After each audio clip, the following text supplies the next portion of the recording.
ഇന്ന് പാർലമെന്റിൽ കേന്ദ്ര ധനമന്ത്രി ശ്രീമതി നിർമ്മല സീതാരാമൻ അവതരിപ്പിച്ച 2026-27 ബഡ്ജറ്റിലെ പ്രധാന പ്രഖ്യാപനങ്ങൾ എന്തെല്ലാമെന്ന് നോക്കാം. ഞാൻ ഡോക്ടർ അരുൺ ശ്യാംനാഥ്. ഒരു ബഡ്ജറ്റ് വന്നു കഴിഞ്ഞാൽ ആദ്യം നമ്മൾ നോക്കേണ്ടത്, ബഡ്ജറ്റ് എന്ന് പറയുന്നത് ഒരു ബാലൻസ് ആണ്, ഒരു സ്റ്റേറ്റ്മെൻ്റ് ആണ്. അതുകൊണ്ട് തന്നെ എത്ര രൂപയ്ക്കുള്ള ബഡ്ജറ്റാണ് ഇത്, എത്രയാണ് ടോട്ടൽ എക്സ്പെൻഡിച്ചർ, ചെലവുകൾ എത്രയാണ് പ്രതീക്ഷിക്കുന്നത്, എത്രയാണ് വരുമാനം പ്രതീക്ഷിക്കുന്നത് എന്നുള്ളതാണ് ആദ്യം നമ്മൾ നോക്കേണ്ടത്. 2026-27 സാമ്പത്തിക വർഷത്തേക്കുള്ള ബഡ്ജറ്റിൽ ഏതാണ്ട് 53.47 ലക്ഷം കോടി രൂപയുടെ ചെലവാണ് പ്രതീക്ഷിക്കുന്നത്. വരുമാനവും അത്ര തന്നെ പ്രതീക്ഷിക്കുന്നു. എന്നാൽ ഈ വരുമാനത്തിന് അതീതമായി ചില ചെലവുകൾ നമുക്ക് നടത്തേണ്ടി വരും. നമുക്ക് ഉദ്ദേശിക്കുന്ന ചെലവുകളെല്ലാം നമ്മുടെ റവന്യൂവിൽ നിന്ന് നമുക്ക് സാധിക്കില്ല. അതുകൊണ്ട് തന്നെ നമ്മൾ കടമെടുത്തായിരിക്കും ചെലവാക്കുന്നത്. അതിനെ പറയുന്നത് ഫിസ്ക്കൽ ഡെഫിസിറ്റ് എന്നുള്ളതാണ്. എത്ര കണ്ടാണോ സംസ്ഥാനത്തിൻ്റെ ബഡ്ജറ്റിൽ ചെലവാക്കാനായിട്ട് നമ്മൾ കടമെടുക്കുന്നത്, അതിൻ്റെ തുകയാണ് ഫിസ്ക്കൽ ഡെഫിസിറ്റായിട്ട് പറയുന്നത്. അത് സാധാരണഗതിയിൽ GDP ആഭ്യന്തര ഉൽപ്പാദനത്തിൻ്റെ ഒരു ശതമാനമായിട്ടാണ് പറയുന്നത്. നടപ്പ് സാമ്പത്തിക വർഷത്തിൽ, അതായത് 2025-26 4.4% ഫിസ്ക്കൽ ഡെഫിസിറ്റ് അഥവാ ധനക്കമ്മി എന്ന് നമ്മൾ ഉദ്ദേശിച്ചിരുന്നത്. ബഡ്ജറ്റ് വരുന്ന സമയത്ത് ആദ്യം ഒരു ലിസ്റ്റ് ഓഫ് സ്റ്റേറ്റ്മെൻറ്റ് ഉണ്ടാകും. അതിനെ ബഡ്ജറ്റ് എസ്റ്റിമേറ്റ്സ് എന്ന് പറയും. എന്നാൽ ആ വർഷം കഴിയുന്നതിനനുസരിച്ച് പലപ്പോഴും പല മാറ്റങ്ങളും അതിനകത്ത് സംഭവിക്കാറുണ്ട്. അടുത്ത ബഡ്ജറ്റ് പ്രഖ്യാപിക്കുന്ന വേളയിൽ അതിൻ്റെ പുതുക്കിയ കണക്കുകൾ നമ്മൾ പ്രസിദ്ധീകരിക്കാറുണ്ട്. ഇതിനെ റിവൈസ്ഡ് എസ്റ്റിമേറ്റ് എന്നും പറയാറുണ്ട്. അപ്പോൾ 2025-26 നടപ്പ് സാമ്പത്തിക വർഷത്തിൻ്റെ ധനക്കമ്മി 4.4%. അത് റിവൈസ്ഡ് എസ്റ്റിമേറ്റ് പ്രകാരവും 4.4 തന്നെ ആയിരിക്കും എന്ന് പറയുന്നത് നല്ലൊരു കാര്യമാണ്. അത് 2026-27 ആകുമ്പോഴത്തേക്കും 4.3% കുറയ്ക്കാൻ സാധിക്കും എന്ന് പറയുന്നത് ഈ ബഡ്ജറ്റിൻ്റെ ഒരു പ്രത്യേകതയാണ്. അത് കാണിക്കുന്നത് നമുക്ക് നമ്മുടെ കടമെടുപ്പ് നമ്മുടെ ആഭ്യന്തര ഉൽപ്പാദനത്തിൻ്റെ ശരാശരി വെച്ച് നോക്കുമ്പോൾ കുറയുന്നു എന്നുള്ളതാണ്. ഈ ബഡ്ജറ്റിൻ്റെ ആമുഖത്തിൽ തന്നെ പറയുന്ന ചില കാര്യങ്ങളുണ്ട്. പ്രധാനപ്പെട്ട പ്രഖ്യാപനങ്ങളിലേക്ക് കടക്കുന്നതിന് മുൻപ് സർക്കാർ ഇപ്പോഴത്തെ അവസ്ഥയെ എങ്ങനെ വിലയിരുത്തുന്നു, എന്തെല്ലാം പശ്ചാത്തലമാക്കിയിട്ടാണ് സർക്കാർ ഈ പ്രഖ്യാപനങ്ങൾ നടത്തുന്നത് എന്നുള്ളതാണ്. അതിനകത്ത് ശ്രദ്ധേയമായി എടുത്തു പറയേണ്ടത് സാമ്പത്തിക വളർച്ചാ നിരക്കാണ്. ഏതാണ്ട് 7% സാമ്പത്തിക വളർച്ചാ നിരക്കാണ് ഇത്തവണ സർക്കാർ പ്രതീക്ഷിച്ചിരിക്കുന്നത്. മനസ്സിലാക്കേണ്ട കാര്യം, ലോകത്തെമ്പാടുമുള്ള പല രാഷ്ട്രങ്ങളും ഗ്ലോബൽ എക്കോണമി തന്നെ ഇതിനേക്കാൾ വളരെ താഴ്ന്ന ഒരു വളർച്ചാ നിരക്കിലൂടെ പോയിക്കൊണ്ടിരിക്കുകയാണ്. ആ ഒരു പശ്ചാത്തലത്തിലാണ് ഒരു ഉയർന്ന 7% വളർച്ചാ നിരക്ക് കേന്ദ്ര സർക്കാർ പ്രതീക്ഷിക്കുന്നത്. അതൊന്ന്. 2, ആഗോളതലത്തിൽ തന്നെ പല മാറ്റങ്ങൾ വരുന്നുണ്ട്. എക്സ്റ്റേണൽ എൻവയൺമെൻറ്റ് എന്ന് നമ്മൾ അതിനെ വിശേഷിപ്പിക്കുന്നതിനകത്ത് ഒത്തിരി ചലനങ്ങളും ഡിസ്ട്രപ്ഷൻസും നമുക്കിപ്പോൾ പ്രതീക്ഷിക്കാവുന്നതാണ്. ആഗോളതലത്തിൽ തന്നെ ട്രേഡിനെ ബാധിക്കുന്ന ചില പ്രശ്നങ്ങളുണ്ട്, ക്രൈസിസുകൾ പ്രതീക്ഷിക്കാവുന്നതാണ്. ഇതെല്ലാം തന്നെ നമ്മുടെ സർക്കാർ വരുന്ന വർഷത്തേക്ക് പ്രതീക്ഷിക്കുന്നതുമുണ്ട്. അങ്ങനെ ഈ ഒരു എൻവയൺമെൻറ്റ് ഇവാലുവേറ്റ് ചെയ്തു കഴിഞ്ഞാൽ സർക്കാർ പ്രധാനമായിട്ടും ബഡ്ജറ്റിലൂടെ ലക്ഷ്യമിടുന്നത് എന്താണ്? അത് നമുക്കിപ്പോഴുള്ള നമ്മുടെ ജനങ്ങളുടെ ആസ്പിറേഷൻസിനെ അച്ചീവ്മെൻറ്റിലേക്ക് മാറ്റുക, നമ്മുടെ ആഗ്രഹങ്ങളെല്ലാം നമ്മുടെ നേട്ടങ്ങളായിട്ട് മാറ്റുക.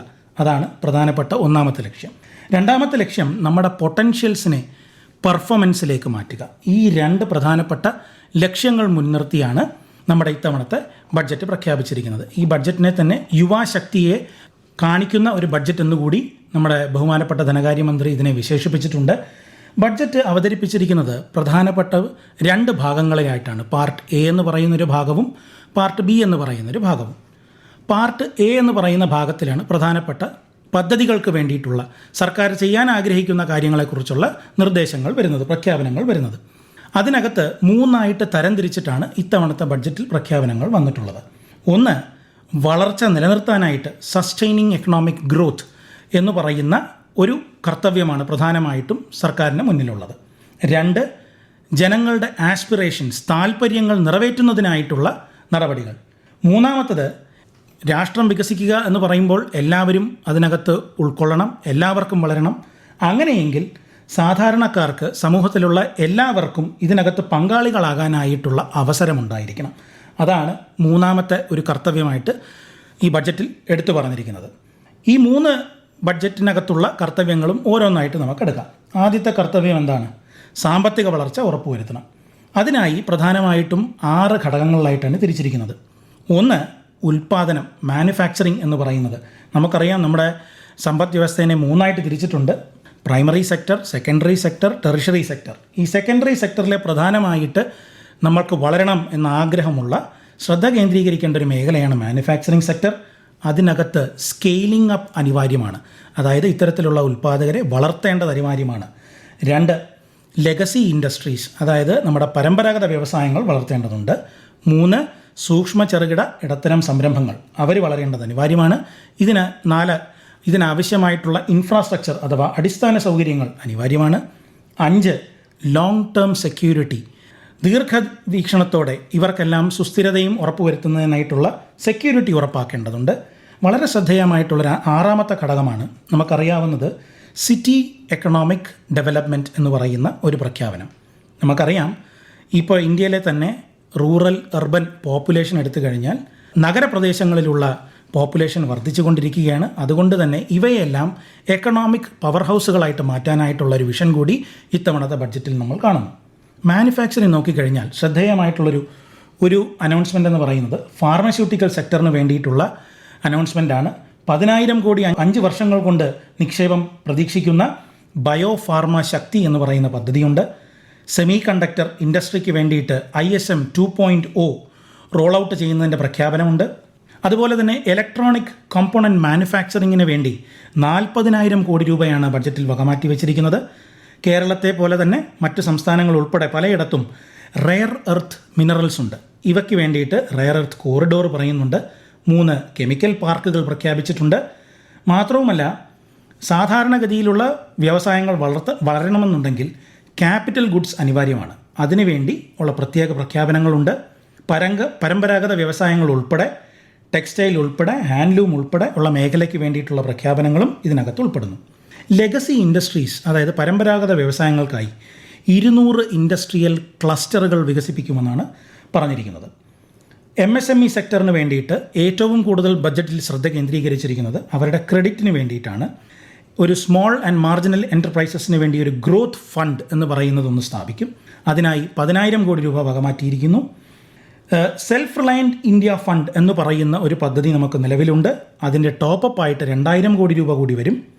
ഈ പറയുന്ന സംരംഭങ്ങൾക്കെല്ലാം ലിക്വിഡിറ്റി അഷ്വർ ചെയ്യാനായിട്ട് നിരവധി പ്രഖ്യാപനങ്ങളും ബഡ്ജറ്റിൽ ഉൾപ്പെടുന്നു. അടുത്തത് ഇൻഫ്രാസ്ട്രക്ചർ മേഖലയാണ്. നഗരവൽക്കരണത്തെക്കുറിച്ച് നമ്മളിപ്പോൾ സംസാരിച്ചതാണ്. ഇത്തവണ ശ്രദ്ധ കേന്ദ്രീകരിച്ചിരിക്കുന്നത് 5 ലക്ഷത്തിൽ കൂടുതൽ ജനസംഖ്യയുള്ള സാധാരണഗതിയിൽ ടയർ 2, ടയർ 3 സിറ്റീസിലാണ്. ഈ മേഖലകളുടെ വളർച്ചയ്ക്കായി ബഡ്ജറ്റിൽ പ്രത്യേകം ഊന്നൽ നൽകിയിരിക്കുന്നു. ബഡ്ജറ്റിനകത്ത് സാധാരണഗതിയിൽ 2 രീതിയിലുള്ള ചെലവുകളാണുള്ളത്. 1 റവന്യൂ എക്സ്പെൻഡിച്ചർ, 2 ക്യാപിറ്റൽ എക്സ്പെൻഡിച്ചർ. അടിസ്ഥാന സൗകര്യ വികസനം ഉൾപ്പെടെയുള്ള ചെലവുകളെല്ലാം തന്നെ ക്യാപിറ്റൽ എക്സ്പെൻഡിച്ചറായിട്ടാണ് കണക്കാക്കുന്നത്.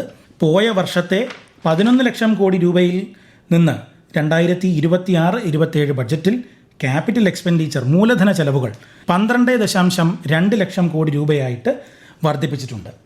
ഇതോടൊപ്പം തന്നെ 20 നാഷണൽ വാട്ടർവേകൾ വികസിപ്പിക്കുന്ന ഒരു പദ്ധതി ഇത്തവണത്തെ ബഡ്ജറ്റിൽ പ്രഖ്യാപിച്ചിരിക്കുന്നു. ഇതിനകത്ത് ശ്രദ്ധിക്കേണ്ടത്, സർക്കാരിൻ്റെ മുന്നിലുള്ള ഒരു ലക്ഷ്യമായി പ്രഖ്യാപിച്ചിരിക്കുന്നത് ഇൻലാൻഡ് നാവിഗേഷനിലും കോസ്റ്റൽ ഷിപ്പിങ്ങിലൂടെയും ചരക്ക് ഗതാഗതം ഇപ്പോൾ നിലവിൽ 6% മാത്രമാണ് നടക്കുന്നത്. അത് 12% വർദ്ധിപ്പിക്കുന്ന പ്രഖ്യാപനങ്ങളുമുണ്ട്. ഫിനാൻഷ്യൽ സെക്ടർ റിഫോമുകൾക്കായിട്ട് high level committee on banking പ്രഖ്യാപിച്ചിട്ടുണ്ട്. സാധാരണക്കാരുടെ ജനങ്ങളുടെ ആവശ്യങ്ങളെല്ലാം മുന്നിൽ കൊണ്ടുവരുന്നതിനായിട്ട് സ്കിൽഡ് പ്രൊഫഷണൽസിന് വേണ്ടിയിട്ട് ഒരു പ്രഖ്യാപനവും ഇത്തവണത്തെ ബഡ്ജറ്റിൽ ഉൾപ്പെട്ടിട്ടുണ്ട്. കേന്ദ്ര ബഡ്ജറ്റിലെ ചില പ്രധാനപ്പെട്ട പ്രഖ്യാപനങ്ങൾ മാത്രമാണ് ഇതുവരെ ഞാൻ പങ്കുവച്ചത്. വരും ദിവസങ്ങളിൽ ബഡ്ജറ്റുമായി ബന്ധപ്പെട്ട കൂടുതൽ വിലയിരുത്തലുകളും വിശകലനങ്ങളും നിങ്ങളിലേക്ക് എത്തുമെന്ന പ്രതീക്ഷയിൽ നിർത്തുന്നു. നന്ദി.